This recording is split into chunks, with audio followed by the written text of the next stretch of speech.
मनसे अध्यक्ष राज ठाकरेंनी 2 दिवसांपूर्वी झालेल्या पक्षाच्या मेळाव्यात काही प्रश्न उपस्थित केले होते।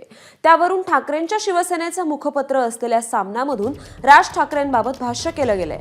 आपली मतं नेमकी गेली कुठं असा प्रश्न राज ठाकरेंना पडला असेल तर त्यांनी फडणवीसांना राजीनामा मागावा असं सामनात म्हटलंय।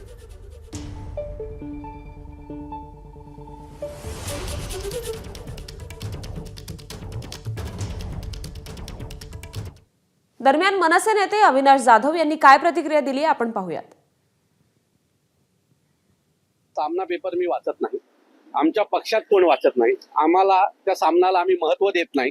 हा सामना फक्त त्या दोघांमध्ये उद्धव ठाकरे आणि संजय राऊत तो सामना त्या दोघांमध्ये चालू असतो। त्यामुळे त्या सामना आम्ही वाचत नाही, पाहत नाही, बघत नाही।